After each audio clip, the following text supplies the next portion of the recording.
بسم الله الرحمن الرحيم الحمد لله رب العالمين والصلاة والسلام على أشرف الأنبياء والمرسلين وعلى آله وأصحابه أجمعين ومن تبعهم بإحسان إلى يوم الدين أما بعد. محترم حضرات، رمضان المبارک کے مہینے کے اختتام پر صدقۃ الفطر ادا کرنا ضروری ہے، کیونکہ نبی کریم صلی اللہ علیہ وسلم نے صدقۃ الفطر کو ہر شخص پر فرض قرار دیا. حضرت ابن عمر رضی اللہ تعالیٰ عنہ بیان کرتے ہیں کہ فرض رسول اللہ صلی اللہ علیہ وسلم زکاة الفطر صاعا من تمر او صاعا من شعیر، کہ رسول اللہ صلی اللہ علیہ وسلم نے زکاة الفطر کو یعنی صدقۃ الفطر کو یا فطرانے کو فرض قرار دیا. وہ کتنا ہے؟ کھجور سے 1 صاع یا جو سے 1 صاع.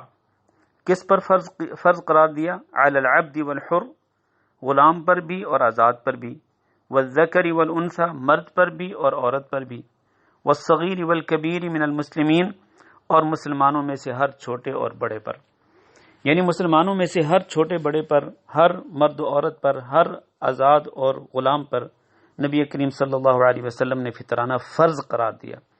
اور آپ صلی اللہ علیہ وسلم نے حکم دیا وَأَمَرَ بِهَا أَن تُؤَدَّى قَبْلَ خُرُوجِ النَّاسِ إِلَى الصَّلَاةِ، کہ یہ صدقۃ الفطر جو ہے اس کو ادا کیا جائے عید کی نماز کی طرف نکلنے سے پہلے. تو اس حدیث میں حضرت ابن عمر رضی اللہ تعالیٰ عنہ نے جو چیز بیان کی ہے وہ یہ ہے کہ رسول اللہ صلی اللہ علیہ وسلم نے صدقۃ الفطر کو فرض قرار دیا اور ہر شخص پہ فرض قرار دیا، اور اس کا وقت بھی بیان کر دیا کہ اس کو عید کی نماز کے لیے نکلنے سے پہلے ادا کرنا ہے. اور اس سے یہ بھی ثابت ہوا کہ نبی صلی اللہ علیہ وسلم نے جو چیز فرض کی ہے وہ کیا ہے؟ وہ ہے اجناس سے خوردنی میں سے 1 صاع، جس کا وزن تقریباً 2.5 کلو بنتا ہے. صاع کے وزن کے حوالے سے علماء کے درمیان اختلاف پایا جاتا ہے. بعض علماء 2 کلو گرام 100 گرام بتلاتے ہیں، بعض علماء 2.25 کلو گرام بتاتے ہیں، بعض علماء کرام جو ہے وہ 2.5 کلو گرام بتاتے ہیں، بعض علماء کرام جو ہے وہ 2.25 سیر بتاتے ہیں.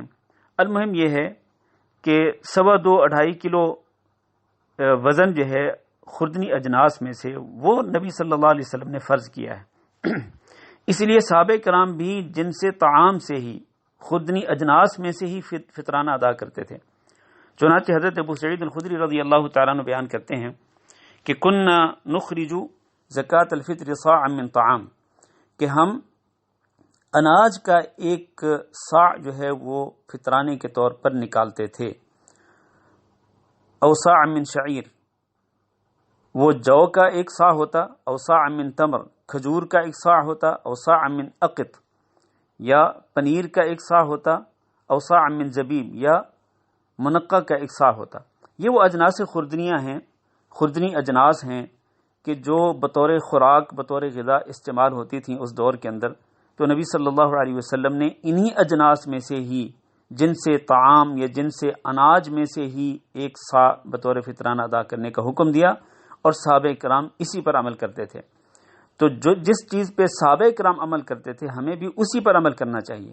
دوسری روایت میں ہے، حضرت ابو سعید الخدری رضی اللہ تعالیٰ عنہ بیان کرتے ہیں کہ کننا نخرج فی عہد رسول اللہ صلی اللہ علیہ وسلم یوم الفطر صاعا من طعام، کہ ہم عید الفطر کے دن 1 صاع جو ہے وہ اناج کا نکالتے تھے نبی صلی اللہ علیہ وسلم کے زمانے میں فطرانہ ادا کرنے کے لیے. وکان طعامنا، اور ان دنوں میں ہمارا جو کھانا جو ہے وہ کس چیز کا ہوتا تھا؟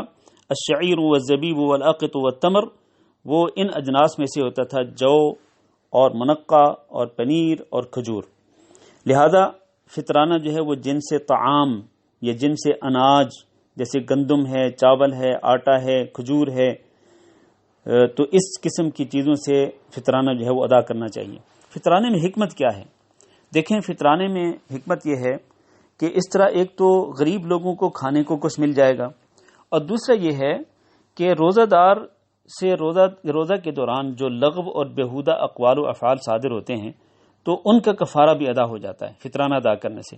حضرت ابن عباس رضی اللہ تعالیٰ عنہ بیان کرتے ہیں کہ فرض رسول اللہ صلی اللہ علیہ وسلم زکاة الفطر طہرۃ للصائم من اللغو والرفث. رسول اللہ صلی اللہ علیہ وسلم نے فطرانہ جو ہے وہ فرض کیا تاکہ ایک تو روزہ دار جو ہے اس سے جو بےہودگی ہو اور اس سے جو لغویات ہوں ان کا ایک تو ان سے اس کو پاکیزگی حاصل ہو، یعنی یہ گناہ اس کے معاف ہو جائیں. وطعمۃ للمساکین، اور اسی طرح مسکینوں کو کھانے کو بھی کچھ مل جائے. یہ دو حکمتیں ہیں، ایک تو روزہ دار کی لغویات اور اس کے بےہودہ اقوال و افعال جو ہیں وہ معاف ہو جائیں فطرانے کے ذریعے، اور دوسرا یہ کہ مسکینوں کو کھانے کو کچھ مل جائے. اب اس لفظ پہ بھی غور کریں، نبی صلی اللہ علیہ وسلم نے کھانا ذکر کیا ہے کہ مسکینوں کو کھانے کو کچھ مل جائے. لہذا ان تمام نصوص سے یہ ثابت ہوتا ہے کہ کھانے کی اجناس خوردنی اجناس میں سے ہی فطرانہ ادا کرنا چاہیے. بعض اہل علم جو ہیں وہ اس فطرانے کی قیمت جو ہے وہ بھی ادا کرنا جائز قرار دیتے ہیں، لیکن ہمارے رجحان کے مطابق زیادہ بہتر اور زیادہ ضروری یہی ہے کہ جن سے طعام ہی ادا کی جائے. ہاں اگر کسی فیملی کے بارے میں آپ کو پتہ ہو، کسی شخص کے بارے میں آپ کو پتہ ہو کہ اس کے پاس کھانے پینے کے لیے سامان جو ضروری ہونا چاہیے وہ موجود ہے، البتہ اس کو دیگر ضرورتوں کے لیے پیسے کی ضرورت ہے، تو پھر آپ اس کو فطرانہ جو ہے اس کی قیمت یعنی 1 صاع گندم یا 1 صاع چاول یا 1 صاع جو دوسری خوردنی اشیاء ہیں ان کی قیمت جو ہے وہ آپ ادا کر سکتے ہیں. یاد رہے کہ فطرانہ جو ہے یہ نماز عید سے پہلے ہی ادا کرنا چاہیے، اور اگر اس سے پہلے کوئی ادا کرنا چاہے تو عید سے 1 یا 2 دن پہلے تک ایک شخص فطرانہ ادا کر سکتا ہے، اس سے پہلے نہیں. نبی کریم صلی اللہ علیہ وسلم